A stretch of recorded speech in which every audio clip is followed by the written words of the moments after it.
ओम नमो भगवते वासुदेवाय। आप सभी का हमारे YouTube चैनल पर हार्दिक स्वागत है। माघ मास महात्म कथा अध्याय 9।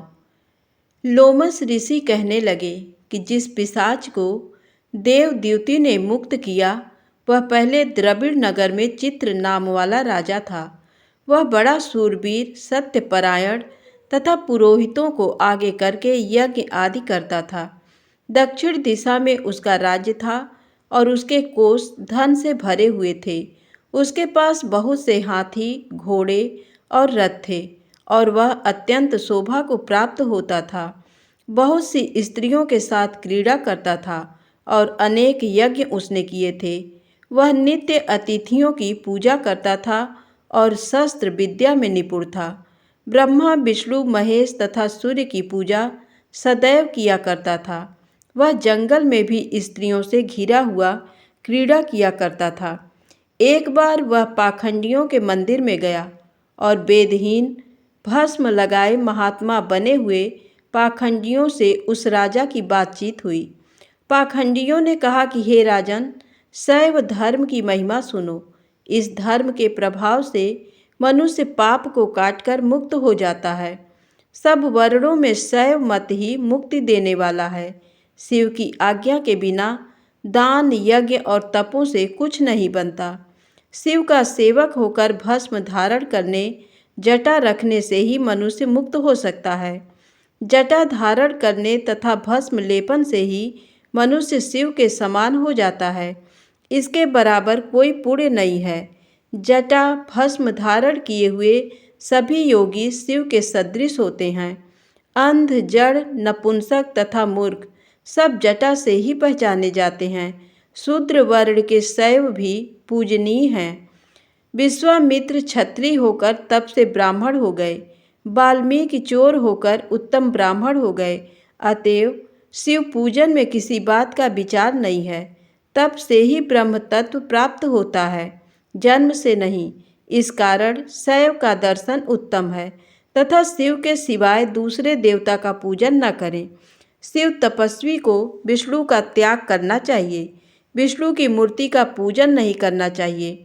विष्णु के दर्शन से शिव का द्रोह उत्पन्न होता है और शिव के द्रोह से रौरव आदि नरक मिलते हैं। इसी से भवसागर से पार होने के लिए विष्णु का नाम भी नहीं लेना चाहिए।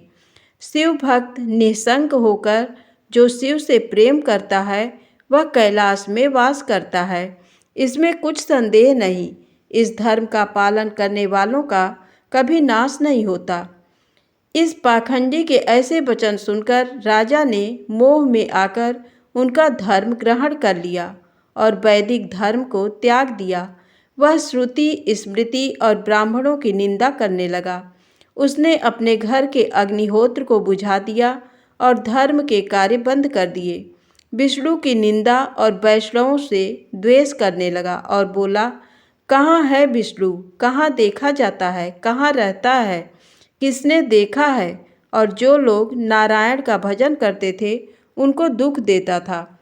पाखंडियों का मत ग्रहण कर राजा वेद, वैदिक धर्म, व्रत, दान और दानियों को नहीं मानता था। अन्याय से दंड देता। वह कामी राजा सदा स्त्रियों के समूह से घिरा रहता और क्रोध से भरा रहता। गुरु तथा पुरोहितों के वचनों को नहीं मानता था। पाखंडियों पर विश्वास करता हुआ उनको गांव, हाथी, घोड़े और सुवर्ण आदि देता था।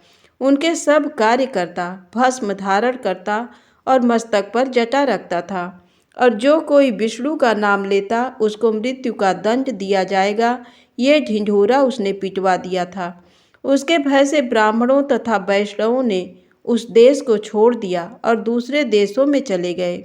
सारे देशवासी केवल नदी के जल से जीते थे। जीविका से दुखी होकर वृक्ष आदि नहीं लगाते थे, न ही खेती बाड़ी करते थे। प्रजा अन्न के अभाव से गला सड़ा अन्न भी खा लेती थी। आचार, विचार, अग्नि क्रिया सबको छोड़कर काल रूप की तरह वह राजा शासन करता था। कुछ काल पश्चात उस राजा की मृत्यु हो गई और वैदिक रीति से उसकी क्रिया भी नहीं की गई। ये यमदूतों से अनेक प्रकार के दुख उठाता रहा। कहीं लोहे की कीलों पर से चलना पड़ा, कहीं जलते अंगारों पर चलना पड़ा, जहाँ सूर्य अति तीव्र था और न कोई छाया का वृक्ष था। कहीं लोहे के डंडों से पीटा गया, कहीं बड़े बड़े दांतों वाले भेड़ियों और कुत्तों से काटा गया। इस प्रकार दूसरे पापियों का हाहाकार सुनता हुआ वह राजा यमलोक में पहुंचा। लोमस जी कहने लगे कि पहले तो वह राजा तामिस्र नामी नरक में गया, फिर अंध्र तामिस्र नरक में, जहाँ पर अति दुखों को प्राप्त हुआ, फिर महारौरव, फिर कालसूत्र नामी महानरक में गया, फिर मूर्छा को प्राप्त हो गया। मूर्छा से चेतना आने पर तापन और संप्रतापन नाम के नरक में गया। अनेक दुखों को भोगता हुआ वह प्रताप नाम के नरक में गया। तब काकोल, कुड़पल, पूर्व मृत्तिका, लोहशंकु, मृजीप आदि नरकों में होता हुआ असिपत्र वन में पहुँचाया गया। फिर लोह धारक आदि नरकों में गिराया गया। भगवान विष्णु के साथ द्वेष करने के कारण वह 21 युग तक भयंकर नरकों की यातना भोगता हुआ नरक से निकलकर हिमालय पर्वत पर बड़ा भारी पिशाच हुआ। उस वन में वह भूखा और प्यासा फिरता रहा। उसको मेरू पर्वत पर भी कहीं खाने को न तो भोजन मिला और न ही पीने को जल। होतव्यता के कारण वह पिशाच घूमता हुआ एक समय प्लुत प्रस्तवर्ण नाम के वन में जा निकला। बहेड़े के वृक्ष के नीचे वह दुखी होकर हाय मैं मरा, हाय मैं मरा ऐसे शब्द जोर जोर से पुकारने लगा और कहने लगा, भूख से दुखी मेरे इस जन्म का कब अंत होगा? इस पाप रूपी समुद्र में डूबते हुए मुझको कौन सहारा देगा? लोमस जी कहने लगे कि इस प्रकार वेद पाठ करते हुए देवद्युति ने उनके दुख भरे वचनों को सुना और वहाँ पर एक पिशाच को देखा, जिसकी लाल डरावनी आँखें, दुर्बल शरीर, काले काले ऊपर खड़े बाल, विकराल चेहरा, काला शरीर, लंबी सी जीभ, बाहर निकली हुई लंबे होंठ, लंबी जांघें, लंबे लंबे पैर, सूखा चेहरा, आँखों में पड़े गड्ढे वाले पिशाच को देखकर देवद्युति ने उससे पूछा कि तुम कौन हो और ऐसी करुणा से क्यों रोते हो? तुम्हारी ये दशा कैसे हुई और तुम्हारा मैं क्या उपकार करूं? मेरे आश्रम पर आ जाने से कोई प्राणी दुखी नहीं रहता और वैष्णव लोग आनंद ही करते हैं। सो हे भद्र, तुम अपने इस दुख का कारण जल्दी कहो, क्योंकि विद्वान मनोरथ पाने के लिए विलंब नहीं किया करते। ऐसे वचन सुनकर प्रेत रोना बंद करके विनीत भाव से कहने लगा कि हे द्विज, किसी बड़े पुण्य में मुझको आपके दर्शन हुए हैं। बिना पुण्य के साधुओं की संगति नहीं होती। और फिर उसने पहले जन्म का वृत्तांत कहा कि भगवान विष्णु के द्वेष के कारण मेरी ये दशा हुई है। जिस हरि का नाम यदि अंत समय में मनुष्य के मुख से निकल जाए तो मनुष्य विष्णु पद को प्राप्त होता है। जो सबका पालन करता है उसी से मैंने द्वेष किया। ये सब मेरे कर्मों का दोष है, जिसकी ब्राह्मण तप द्वारा प्रार्थना करते हैं। ब्रह्मा आदि देवता, सनकादिक ऋषि जिसको मुक्ति के लिए पूजते हैं, जो आदि मध्य व अंत में विश्व का विधाता और सनातन है, जिसका आदि मध्य और अंत नहीं है, उस भगवान के साथ मैंने द्वेष किया। जो कुछ पुण्य किए मैंने पहले जन्म में किए थे, वह सब विष्णु का द्वेष रूपी अग्नि में भस्म हो गए।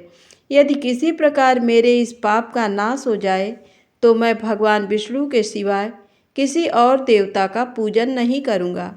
विष्णु भगवान से द्वेष करके मैंने बहुत दिनों तक नरक यातना भोगी और पिशाच योनि में पड़ा हूँ। इस समय मैं किसी अच्छे कर्म के योग से आपके आश्रम में आया हूँ, जहाँ पर आपके सूर्य रूपी दर्शन ने मेरे दुख समान अंधकार को दूर कर दिया है। अब आप कोई ऐसा उपाय बताइए जिससे मेरी ये पिशाच योनि दूर हो, क्योंकि सज्जन पुरुष उपकार करने में देर नहीं करते हैं। देवद्युति कहने लगे कि ये माया देवता, मनुष्य, असुर सबकी स्मृति को मोहित कर देती है, जिससे धर्म का नाश करने वाला द्वेष उत्पन्न हो जाता है। जगत को उत्पन्न करने, रक्षा करने और नाश करने वाले जो सब प्राणियों की आत्मा है, उनसे भी लोग द्वेष करते हैं। जिनके अर्पण करने से सभी कर्म सफल होते हैं, उनकी भक्ति से मुख मोड़ने वाले मूर्ख कौन सी गति को प्राप्त नहीं होते। चारों वर्णों का वेदोक्त हरि का भजन करना ही उत्तम है, अन्यथा कुमार्ग में चलने वाले मनुष्य नरक के गामी होते हैं। इसी कारण वेद विरुद्ध कर्मों को त्यागना चाहिए। अपनी बुद्धि से बचे हुए धर्म के मार्ग पर चलने से मनुष्य परलोक के पथ का भी नाश करते हैं। वह वेद देवता और ब्राह्मणों की निंदा करते हैं। झूठे मन कल्पित शास्त्रों को मानने वाले नरक में जाते हैं। देवाधिदेव विष्णु से विमुख होने वाले नरक में जाते हैं, जैसे द्रविड़ देश का राजा नरक में गया। इस कारण इनकी निंदा नहीं करनी चाहिए और वेद में न कही गई क्रिया को भी नहीं करना चाहिए। लोमस जी कहने लगे कि ऐसा कहने पर मुनि ने पिशाच को सुमार्ग बतलाया कि माघ मास में तुम प्रयाग में जाकर स्नान करो, उससे तुम्हारी वह पिशाच योनि समाप्त हो जाएगी। माघ मास में प्रयाग में स्नान करने से मनुष्य पहले जन्म के सब पापों से मुक्त हो जाता है। वहाँ पर स्नान करने से मुक्ति प्राप्त होती है। इससे बढ़कर और कोई प्रायश्चित नहीं। संसार में ये मोक्ष और स्वर्ग का खुला हुआ द्वार है। गंगा और यमुना का संगम त्रिवेणी संसार में सबसे उत्तम तीर्थ है। पाप रूपी बंधन को काटने के लिए ये कुल्हाड़ी है। कहाँ तो विष्णु सूर्य तेज गंगा यमुना का संगम और कहाँ ये तुच्छ पाप रूपी तृण की आहुति। जैसे घने अंधकार को दूर करने वाला शरद का चंद्रमा चमकता है, उसी तरह संगम के स्नान से मनुष्य पवित्र हो जाता है। मैं तुमसे गंगा यमुना के संगम का वर्णन नहीं कर सकता, जिसके जल की एक बूंद के स्पर्श से केरल देश का ब्राह्मण मुक्त हो गया। ऋषि के ऐसे वचन सुन प्रेत के मन में शांति उत्पन्न हो गई, मानो सब दुखों से छूट गया हो।